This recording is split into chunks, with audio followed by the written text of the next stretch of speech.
Well, it is great to be back for our fourth session on parables as part of Deeper Life Group. This evening we're looking at the pearl of great price, which is in Matthew chapter 13, and we have a pearl of great price with us. That's Alison. Alison, why don't you introduce yourself? Tell us a bit about who you are, maybe how long you've been at Jubilee and that sort of thing.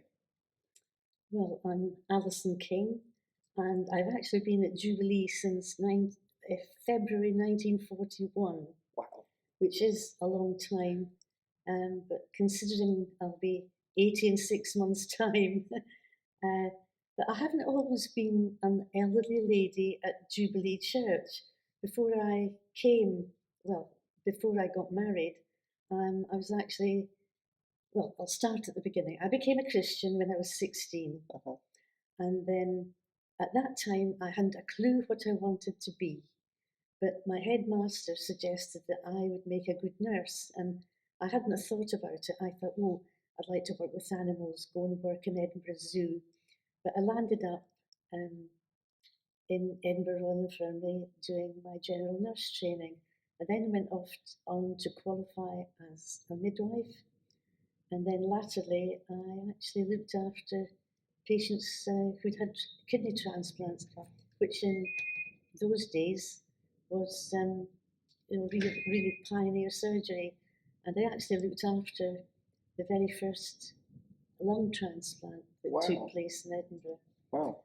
So I sometimes think I haven't done very much with my life, but yeah, there I have.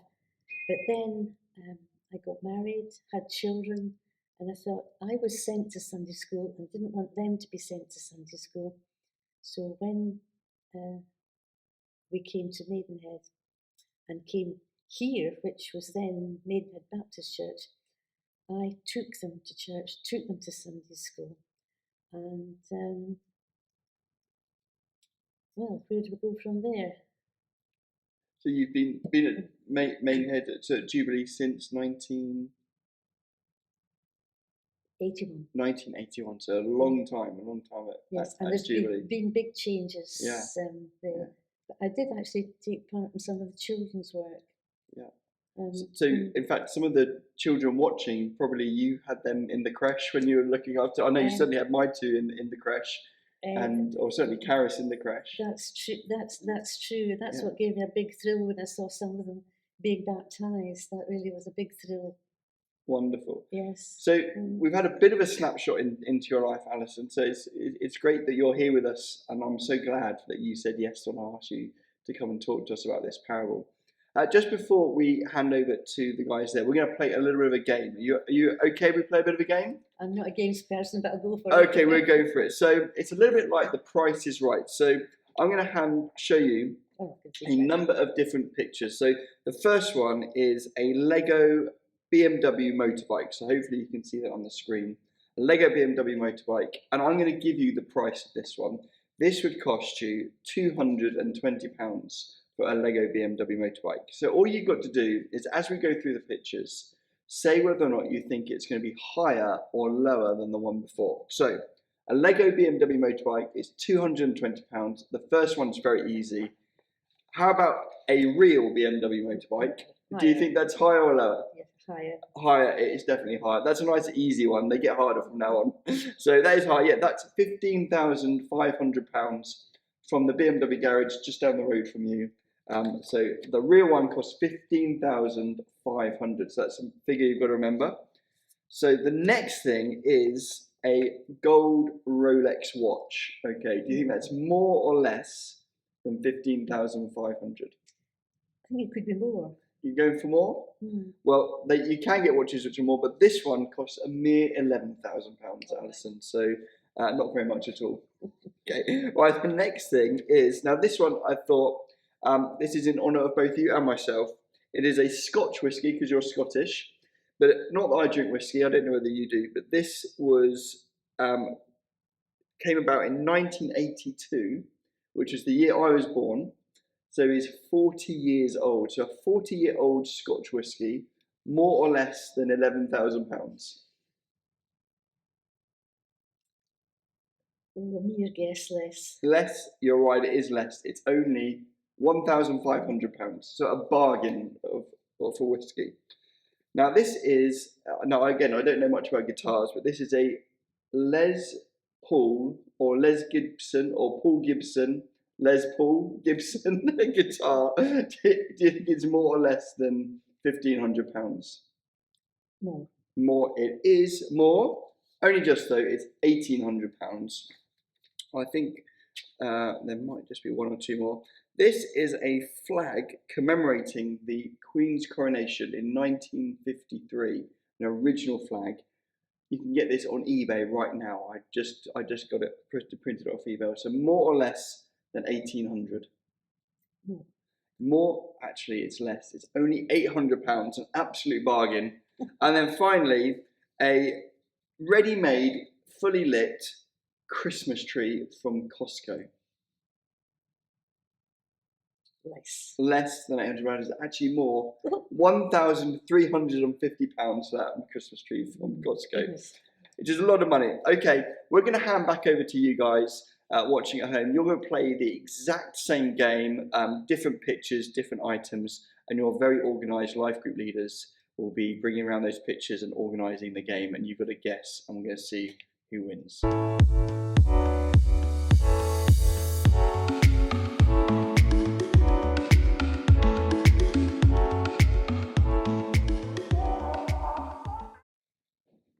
Well, I hope you enjoyed playing that game. Not sure who won in your group, but we will see. Alison, this evening the reason we're talking about things of great value, whether it's a Rolex watch or a bottle of whiskey or a BMW motorbike, is because the story we're looking at tonight in Matthew chapter 13 is a parable Jesus tells about called the Pearl of Great Price. Can you tell us a bit about that parable in your own words? Kind of just explain it for those watching at home. Well, it may seem very obvious. There was, obviously, this man finds this pearl of great worth and sells everything he owns to purchase it. And I must admit, it's a parable that I've overlooked.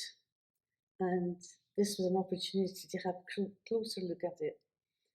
Now, to me, the pearl of great value, obviously, as it says in the Bible, is the kingdom of heaven, which is Jesus. Now, would I be prepared to give up everything I owned for Jesus? And the thing that struck me was that he did give up everything to buy the kingdom of heaven. Now, to me, I maybe should have discussed this earlier, but to me, I thought, well, you can't buy Jesus. No. But he thought he was giving up everything to purchase the kingdom of heaven. And that's the thing that struck me the most. Would I be prepared to give up everything? I think really what it means for me is not giving up absolutely everything, but perhaps everything I cherish or everything. And I did write this down, I forgot what I was going to say now.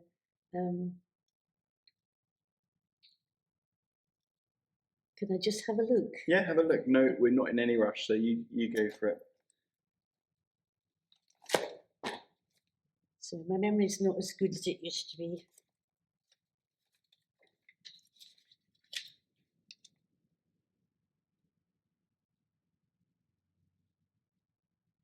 Oh yes, I did sort of make a note that to me it meant putting Jesus before my own self-interests. And I mean, in a nutshell, I mean that is it Yeah, really? and that's exactly what the parable I think is saying. Yeah. Yes. Yeah. But as I say, in the past, I had overlooked it completely. So it was something, I must admit, it was something new to me. Uh-huh. So thank you. That's okay. Well, it might be new to you watching at home as well. So we're going to hand back over to you, get you to open up your Bibles to Matthew chapter 13, verses 45 and 46. Read it in your groups, maybe read it in a couple of different versions, and then answer the same question that Alison's just asked here is what sticks out for you? What's the bit that you find interesting, or maybe a question you've got about the group, the verses, and discuss it in your group.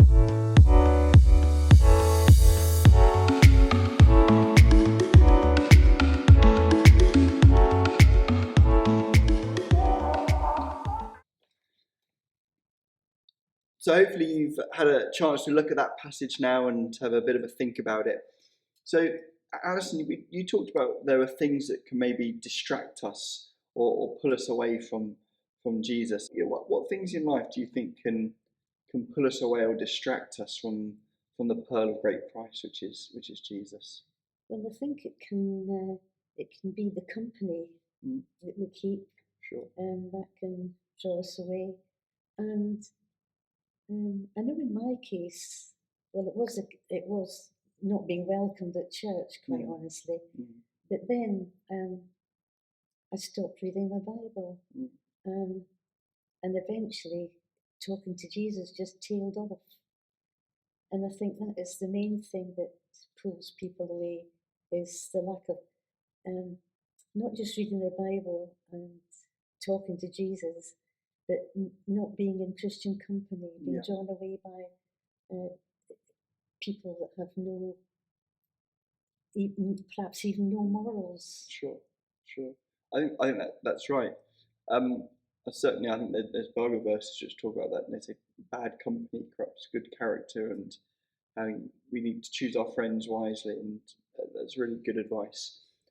But it's not always negative and bad things that can pull us away from God either. There's some really positive things. So, like family, or working hard, or education, or success in sport, or other things. So are we really supposed to understand from this parable that we're supposed to give up everything? So does that mean I shouldn't look to try and be successful at work, or successful in sport, or even have a family in the first place in case it pulls me away from Jesus? Is that what the parable is saying, or is there a better way of understanding it? No, I think it's a question of balance. How can we tell whether or not something's becoming out of balance, where it's becoming maybe bigger than Jesus in our lives, whether that's friends, or work, school, or anything else that it could be? How can we tell whether or not something's becoming bigger than Jesus? I think the first thing would be you're spending more time with the wrong company, or striving towards success, whatever that might be, that you just forget about Jesus. There's no thought of even speaking to him, asking him for guidance, or in particular reading the Bible. Okay, so we're going to hand back over to you and really ask the same question to discuss in your groups. What are some of the things that maybe you find are pulls for you away from God, away from church, away from Jesus and the Bible? And how can you spot whether something which might be a positive thing, whether that's school or work, or whatever it is becoming bigger than Jesus in your lives?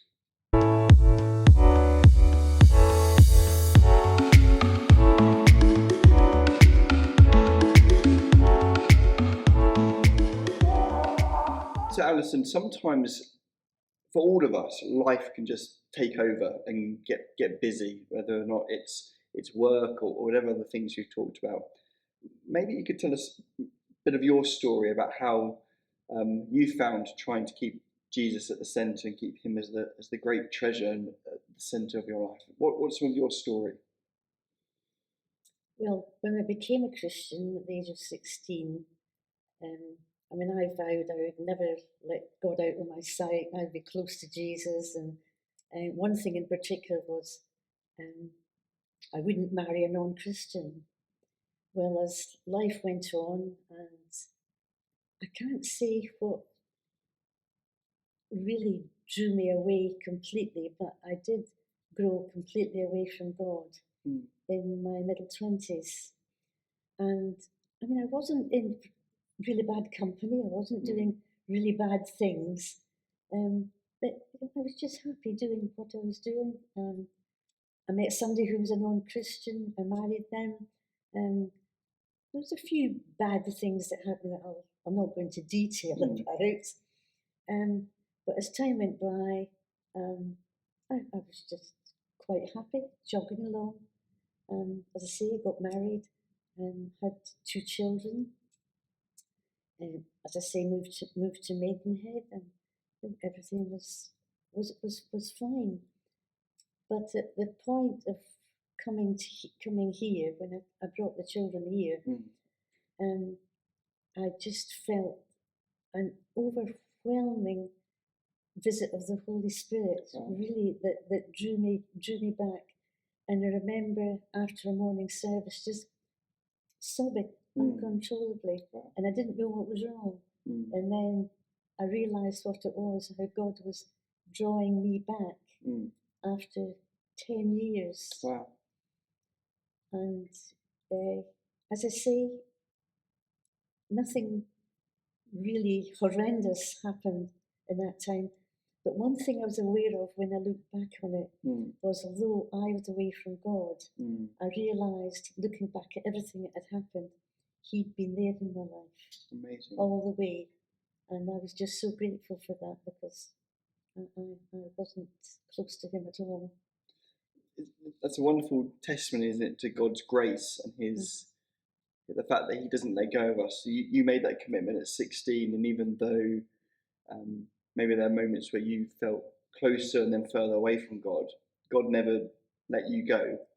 No.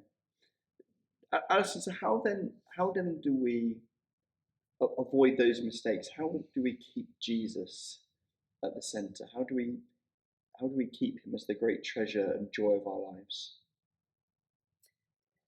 Well, by never letting go of Him in the first place, and talking to Him and reading the Bible, which seems so obvious. But I think at all ages we need to surround ourselves with Christian friends, and take encouragement from them, and belong to a church, and just have that sense of belonging to God's people. Yeah. Wonderful. Well, we're going to hand back over to you. This is one of the final questions for you. How do we do those things? How do we make sure that we are keeping coming to church? How do we keep reading our Bibles? What can encourage us? What can help us? How do you keep Jesus as the centre and the joy of your life?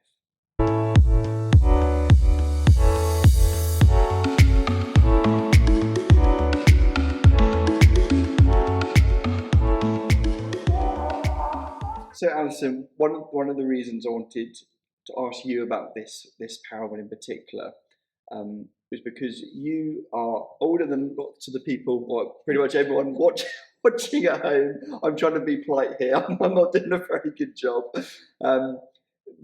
You're the other side of retirement, and whereas kind of Paul talks about having run the race, kind of coming towards the end of his race. Has it been worth it? Has Jesus been worth it as the great pearl, the great treasure? And looking back on the years of coming to church and reading His word, and doing those things you talked about, is Jesus worth it? Yeah, beyond all these things, a big yes, with capital letters, because a lot of things have happened. Unfortunately, one of my daughters died when she was 26. Now, I don't think I could have gone through that without Jesus. I really couldn't have. Other things that have happened, I just couldn't have gone through them without Jesus. Every day I get through with Jesus. So all I can say is that yes, it's definitely worth it for all the ups and downs that have happened throughout my entire life, even the time I was away from God. It was worth it because He was there, and He's there now, and Amen. I just bless Him for that. I just So He really is that great pearl, that great treasure. Absolutely, yes. Okay, our final thing for you to look at in groups now is I want you to read 2 Timothy chapter 4, verse 7. The reference will be up on the screen. And the answer, or the question I want you to answer is this: what do you want people to be able to say about you at the end of your race? Or what do you want to be able to say at the end of your race?